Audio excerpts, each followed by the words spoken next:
Recently, the San Francisco Giants shocked the baseball world by acquiring all-star slugger Rafael Devers. While the fallout of this deal has mainly focused on the Boston Red Sox, a bandwagon that I'll be jumping on sometime soon, I'm just as curious on how this deal affects the Giants. Currently, they possess the 14th highest player payroll at $183 million. Due to their numerous long-term commitments, they'll retain 78% of this figure in 2026, as their salary commitments for next year currently rank 9th, a ranking that rises to 7th in 2027 and ultimately 4th in 2028. Combine this with a mostly unremarkable farm system and the reality of competing in MLB's toughest division for the foreseeable future, there's a clear risk in going all in right now, as showcased with their recent skid. However, after analyzing the past decade of Giants baseball, the risks of this model clearly beat the seemingly never-ending seasons of mediocrity fans endured year after year. Left field! Out of here! And this game is over!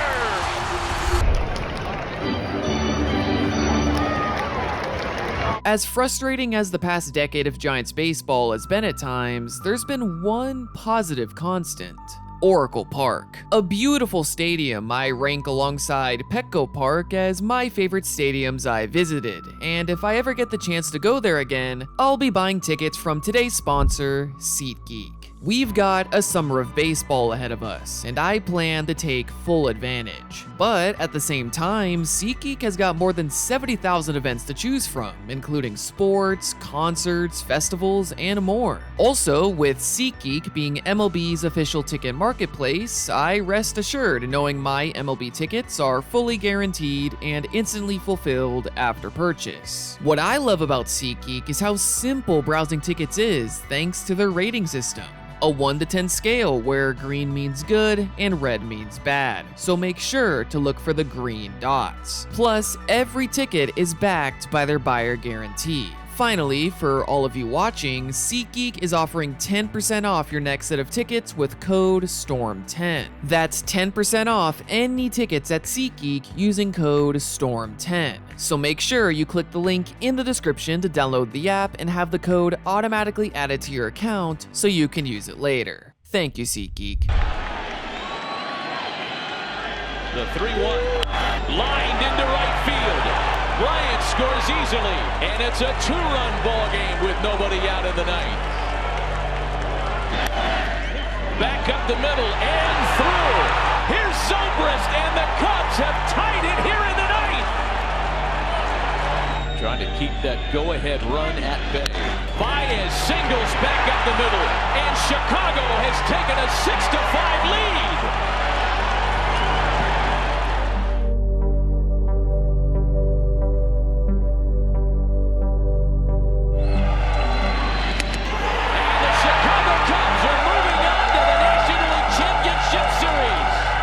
In what was a first for the Bruce Bochy era, the 2016 Giants lost a playoff elimination game. A symbolic defeat that signaled the tail end of a prosperous time in team history. Visiting fans raising the W. And for the San Francisco Giants, they simply ran out of even year magic. However, the Giants weren't of the same mindset. Instead, considering the numerous multi-year commitments made to players such as Buster Posey, Johnny Cueto, Jeff Samardzija, Brandon Belt, and Brandon Crawford, the front office sought to prolong this contention window. So, ahead of 2017, they addressed a clear need by signing multi-time All-Star closer Mark Melancon to a record-breaking 4-year, $62 million deal, hoping this addition was enough to catapult this team towards a 4th championship in less than a decade. And it drops in, and the Diamondbacks walk it off on opening day. An appropriate start to what transformed into a disaster of a season, ultimately resulting in their worst record since 1985, which gave them the opportunity to begin the replenishment of a barren farm system with a premium prospect, selecting catcher Joey Bart at number 2 overall in the 2018 draft. However, as the eventual successor to Buster Posey was years away from contributing, the Giants acquired former MVPs Andrew McCutchen and Evan Longoria in hopes their first ever $200 million squad could ignite a resurgence towards postseason glory. That didn't happen. Instead, the Giants were experiencing the ugly aftermath of consistent championship contention, a lull period of reflection and transition, resulting in the Giants moving away from longtime general manager Bobby Evans in search for a new leader to lead the progression into an evolving, analytical baseball world. The person they chose was Dodgers general manager Farhan Zaidi, a person that the owners felt could establish their desired blend of traditional fundamentals and new school ideology. But early on, Zaidi's more daring, unconventional ideas, such as occasionally utilizing a one-inning opener ahead of the true starting pitcher, were met with some resistance.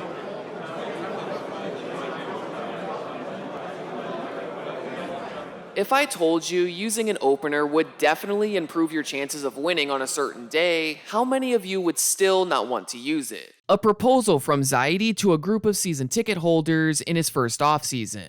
Nearly everyone in that room raised their hand. A glimpse into not only the perception some fans held against the ever-rising sabermetrics movement, but the uphill battle Zaidi had in winning the trust of skeptical sections of a vocal fan base. It was a little eye-opening for me, but this is how I feel about everything in baseball. We should be intellectually curious and strategic and explore anything that gives us a better chance to win.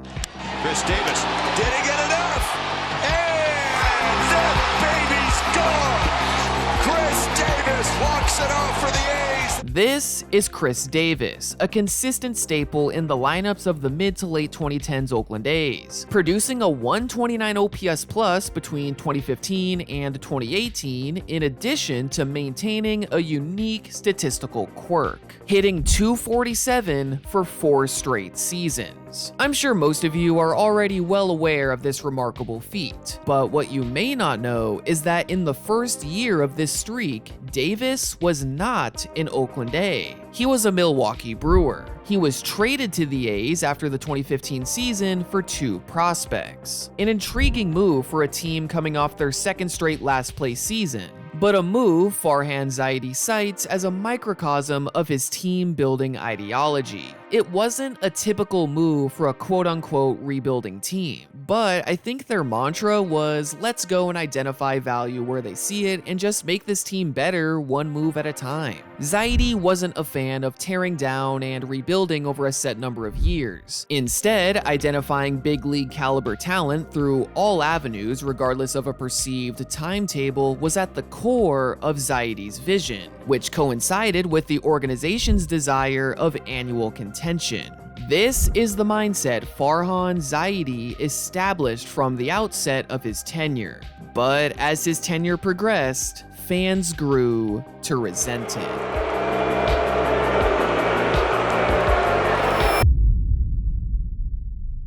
However, initially, many fans were optimistic as Zaidi flaunted the Giants' big market status with their pursuit of Bryce Harper ahead of the 2019 season, offering 12 years and $310 million, but they ultimately finished second in the sweepstakes. Just a situation where a team is uncomfortable going beyond their spending limit. Or it's part of a huge conspiracy. It turns out, throughout the negotiation process, team ownership wasn't on the same page as Zaidi because he didn't want to offer Harper a long-term contract, ultimately sabotaging the negotiation. Maybe Zaidi was actually sent by the Dodgers as a double agent to destroy the Giants from the inside and— Wait, hold on. Who's the source of all this? Smash Mouth. The band? Okay, disregard this theory. Fun fact, Zaidi confirmed that he read this tweet aloud in a meeting with Harper and agent Scott Boras. Okay, let's get back on track. Between 2019 and 2020, as notable members of the Giants championship years such as Bruce Bochy, Madison Bumgarner, and Hunter Pence all left the team, we don't talk about Pence's 2020 return. The team continued to field their expensive veterans, resulting in some mediocre seasons. Simultaneously, the aforementioned rebuilding while competing strategy had been established. While slowly replenishing the farm system, the front office focused on short-term contracts in free agency and minor trades, which uncovered some undervalued big league contributors such as Kevin Gausman, Mike Yastrzemski, Wilmer Flores, Darren Ruff, and Donovan Solano. Combine this ability to discover undervalued talent with the multiple big money deals expiring after the 2021 season ahead of a loaded free agency class, and that equals a fresh, exciting era of Giants baseball on the horizon. However, unbeknownst to everyone, the 2021 Giants were about to accomplish the unthinkable. The bases are loaded, and here comes Yaz, as the Giants have been playing catch-up all night long. There's a high drive to right, down the line. It is a grand slam! Can you believe it?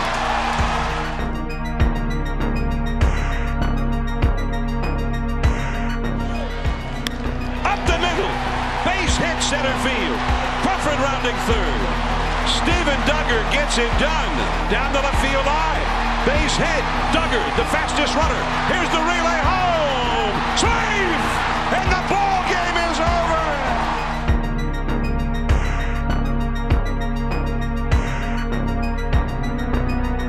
2-2 with 2 down in the ninth. Deep to left field. Down the line. Adios! Pelota! A high fly ball, and Crawford is coming. Here comes the throw, and save! It is Kevin Gausman who wins the game. Unbelievable. Just the way we thought it would turn out.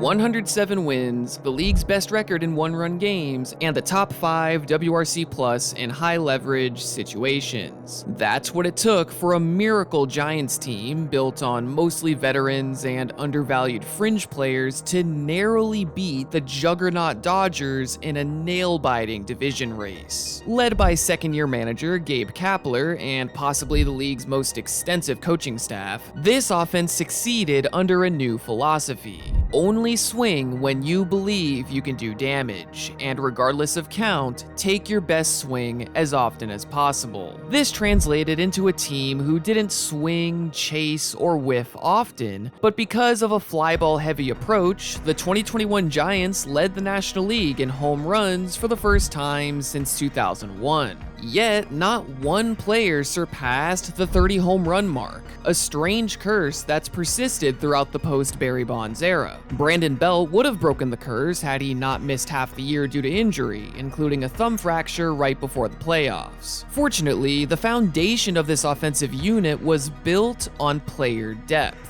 Notably, since 1901, no team has accumulated as many pinch hit plate appearances and home runs than the 2021 Giants. Just one example of the environment Zaidi and Kapler were cultivating, one where players are assigned specialized roles to maximize their overall value. Check out these two starting lineups in back-to-back days. Game 1 was against left-hander Rich Hill, and Game 2 was against right-hander Marcus Stroman. That's because guys like Austin Slater, Darren Ruff, and Donovan Solano heavily favored left-handed pitchers, while Lamont Wade Jr., Mike Yastrzemski, and Tommy La Stella favored right-handers. And this strategy worked. In addition to this flexible offense and a surprisingly great defense, the pitching staff was excellent. From a rotation built upon successful one-year deals, a breakout star in Logan Webb, and a resurging veteran in Johnny Cueto, to a bullpen bullpen led by players who basically all produced career years simultaneously. Overall, this was a team who excelled in all facets of the game, with the momentum to complete arguably the most unexpected championship run in modern MLB history.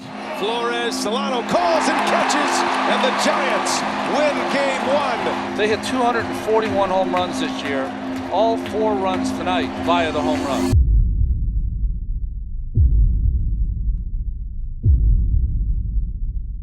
Giants are down to their last out. Wilmer Flores, no balls, 2 strikes. Flores, did he go? He did!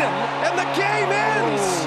And the Los Angeles Dodgers are headed to the National League Championship Series. An unlikely, surreal season prematurely concluded by a now infamous check swing call. This call, alongside their 107-win record, is how most remember this team. But in reality, this team was a masterclass in maximizing value and roster construction. In addition, Zaidi's strategy of remaining neutral in the spectrum of rebuilding and contending allowed him to pivot towards contention during the season, notably with the acquisition of Chris Bryant, with little effect on the eventual goal of perennial contention built on homegrown talent. And now, the Giants had the opportunity to supplement this eventual homegrown core through a strong free agency class. As Freeman scalds that toward right center. The Braves have gone back-to-back. However, not only did the Giants decide against the pursuit of 9-figure players, partly due to the uncertainty of post-COVID financials, the Giants never even made an offer to retain all-star starter Kevin Gausman. Instead, they maintained the status quo of short-term, high-upside deals, resulting in a total of about $138 million in free agent commitments, the 9th highest total of that offseason. As described by SF Gates' Dave Tobner, the Giants were sticking to their plan of being true contenders once their prospects are ready. Once that comes to fruition, their payroll flexibility will allow them to bring in an impact player via trade, much like the Dodgers did when they brought in Mookie Betts. Following 2021, many fans gave Zaidi the benefit of the doubt. According to the inaugural edition of The Athletic's Hope-O-Meter, a survey given to readers asking how optimistic they are of their team's chances of winning that season, the Giants ranked 13th at 84.7%. However, their attempt to repeat the anomalous nature of 2021 eventually sunk this team's playoff chances by the trade deadline. But it was no problem. The front office's strategy of neutrality allowed them to strategize their deadline blueprint based on evolving circumstances. This permitted them to buy in 2021 and now sell in 2022. Except that's not what happened. Front office indecisions stemming from an untimely 7-game losing streak directly following the All-Star break resulted in the reluctance to trade short-term contract All-Stars Carlos Rodon and Jock Peterson to replenish a now top-heavy, regressing farm system. In the end, they stuck with only minor trades. As The Athletic's Grant Brisbee put it, all of the Giants' trades made sense. Their overall state of being does not. A state of being this team had been in through the majority of this era: mediocrity. I always viewed the last offseason and this offseason as a time of big transition for our organization. And, you know, just with the success that we had last year, winning 170 games, and the seasons that, you know, Brandon Crawford and Brandon Belt had, it made sense for us to not be too aggressive with the transition and retrench a little bit. You know, everything's on the table for us, including going out and being aggressive at the top end of the free agent market. Ahead of yet another star-studded free agency class, Zaidi and the Giants were given another opportunity to appease a restless fan base growing tired of the exhausting, ever-turning roster carousel powered by gambles on diamonds in the rough.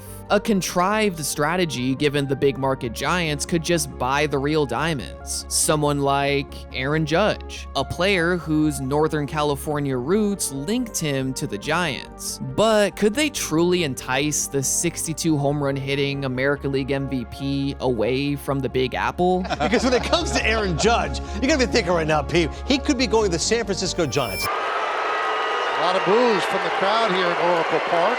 Aaron Judge came very close to signing a deal with the San Francisco Giants. That one's drilled deep to left field. Going back, Ramos, track, wall, see ya. Welcome home, Aaron Judge, a 3-run home run. High fly ball, center field and deep. Mono's back on the track, at the wall, see ya. Okay, here's a PSA to fans. If a superstar doesn't sign with you, don't boo them, or else this will happen. Although these boos weren't solely directed at Judge, rather an illustration of the dissatisfaction spilling over within the Giants fan base. After all, there was a very brief period where the baseball world thought Aaron Judge was signing with San Francisco. But that was inaccurate. However, by the time the Yankees officially announced the signing of Judge, the Giants had long pivoted to another star free agent, shortstop Carlos Correa, who had accepted a monstrous 13-year, $350 million offer. Until concerns revolving around Correa's long-term health derailed not just one, but 2 deals. Following these bizarre fiascos, with no superstars left to pursue, apart from a 5-year, $90 million extension given to emerging ace Logan Webb, the Giants fell into their usual routine of short-term signings. To their credit, they stayed in the playoff race longer than 2022, but following yet another underwhelming trade deadline, a horrific month of September sunk any chance at qualifying, causing clubhouse frustrations to boil over. We were starving for leadership, a fend-for-yourself atmosphere that somehow fell into place. We've got to make some big changes here to really create that winning culture where we show up every year and try to win the whole thing. Ultimately, manager Gabe Kapler took the brunt of the blame as he was fired after 4 seasons in the role, allowing 3-time Manager of the Year Bob Melvin to take his place. However, it wasn't just Kapler's laid-back managerial style that faced scrutiny. It was the organizational philosophies as a whole. Psychologically, you're telling players they're not good enough. You're a little bit on edge. You're putting pressure on yourself. One veteran said his biggest concern was the front office's inaction at the deadline. Even if there weren't any major deals they could have pulled off without sacrificing a top prospect, the optics provided the same impression some of the player usage has, that the team doesn't believe in this current bunch. Perhaps the magic of 2021 wasn't solely an anomaly, but a mirage fueling the delusion that a team can balance the contrasting duties of rebuilding and contending, while also simultaneously erring on the side of caution and rationality in a job that requires risk. As Dodgers president of baseball operations Andrew Friedman once put it, if you're always rational about every free agent, you will finish 3rd on every free agent. Now, that's not to say the Giants never tried to land a star free agent. They even offered Shohei Ohtani a near identical $700 million offer to the Dodgers, but he chose LA in the end, as did another target, Yoshinobu Yamamoto. Nonetheless, likely feeling the burn of the hot seat, Zaidi conducted his most active offseason ahead of 2024, signing Korean star outfielder Jung-Hoo Lee, slugger Jorge Soler, flamethrower Jordan Hicks, trading for 2021 American League Cy Young Robbie Ray, who was recovering from Tommy John surgery, and finally, just before the season started, they signed Blake Snell and Matt Chapman to short-term deals. Altogether, the Giants trailed only the Dodgers in terms of free agent spending, an ambitious olive branch given to an increasingly disgruntled fan base. Unfortunately, with injuries to Snell and Lee and disappointing seasons from others, not to mention an incredibly unclutch offense, there was never really a point where this team appeared playoff caliber. But that's not to say it was all bad. Most notably Webb, Yastrzemski, former top 100 prospect outfielder Heliot Ramos, young catcher Patrick Bailey, and Gold Glove third baseman Matt Chapman, who signed a 6-year extension before season's end, all provided hope for the future. However, ownership decided this future was going to be without Farhan Zaidi. Instead, they were moving forward with a new president of baseball operations, team legend and minority stakeholder Buster Posey. an outcome subtly foreshadowed weeks prior. In response to the sluggish progress between Zaidi and Scott Boras concerning Matt Chapman's extension, Posey stepped in as his ownership role allowed him to circumvent Boras and speak with Chapman directly. Together, they hammered out the quote-unquote basic structure of the contract, notably including a no-trade clause Zaidi hadn't offered in the initial proposal. Although it's unclear just how much influence Posey had on this deal's completion, as Boras refuted any financial influence on Posey's end. Also, provisions such as no-trade clauses are often left until after the financial framework is set, so it's possible this would have been offered later in the process. Nonetheless, at the very least, Posey's sudden involvement was the ownership group's acknowledgement and perhaps the distrust in both Boras's preference to test free agency and Zaidi's cautious reputation. Perhaps not a 100% accurate reputation given his free agency pursuits, but one that still lingers over his underwhelming tenure. Sure, he inherited a tricky situation, juggling the fallout of a closing playoff window with an ownership group's desire to remain competitive. But his attempts to simultaneously contend and rebuild failed to result in neither an elite farm system or a perennial contention window. Rather, a perpetual state of mediocrity built on the foundation of a yearly carousel of short-term commitments. At the same time, that's not to say Zaidi had no influence on this current team. Amongst the core players I mentioned a bit earlier, Robbie Ray has undergone a resurgence in 2025, which is the result of a shrewd trade conducted by Zaidi a year and a half ago. While former top prospects Joey Bart, Marco Luciano, and Luis Matos aren't currently part of this core, Zaidi's influence remains with this team. But Posey is the one who's introduced risk into the equation, under the belief that his job is part of the memory-making business and driven by a desire to rebuild a winning culture. Posey made a statement in his first offseason, signing star shortstop Willy Adames to a 7-year, $182 million deal, and future Hall of Famer Justin Verlander to a 1-year, $15 million deal, resulting in yet another top 10 ranking for free agent expenditures. While the Giants entered the 2025 season with a growing sense of optimism within the fan base, their playoff odds among the NL West contenders, sorry Rockies fans, were the lowest in the group. Still, with the team maintaining a spot in postseason discussion despite an underwhelming offense, Posey orchestrated the blockbuster of the year. Since 2021, only 4 hitters have hit 135 doubles, 135 home runs, and produced a 135 OPS+. Rafael Devers is one of them. With about 8 years and $255 million remaining on his contract, this trade wasn't solely a long-awaited superstar addition, but an example of risk the previous regime rarely ever showed, much less one in the trade market. Remember this quote from earlier about how the Giants should stick to their plan of building their farm system so they can trade for an impact player like the Dodgers did with Mookie Betts? Well, that's exactly what they did, centralizing this deal around former top 25 prospect Kyle Harrison and 2024 first rounder James Tibbs III. Here's the difference though. Entering the 2020 season, the Dodgers were an established perennial contender with a top 3 farm system, while the Giants have 1 playoff appearance since 2017 and a bottom 3 farm system.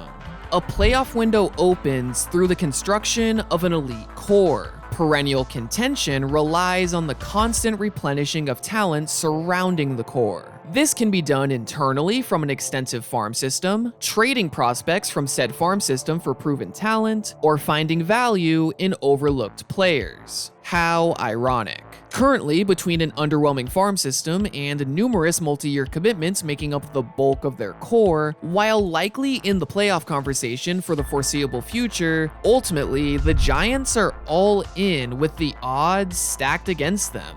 Overall, the Giants made a colossal statement with their blockbuster acquisition of Rafael Devers, one that seeks to signify the permanent transition from a mostly forgettable period in team history, but a statement not without risk, as seen with the team's recent skid. Still, the outcome of this trade won't be determined until years beyond this brief stretch. By then, maybe the Giants will have completed another era of dominance led by their current stars. In contrast, it could just as easily result in a continuation of their recent mediocrity. That's the inherent risk. But for this team, it's a risk worth taking. Hey!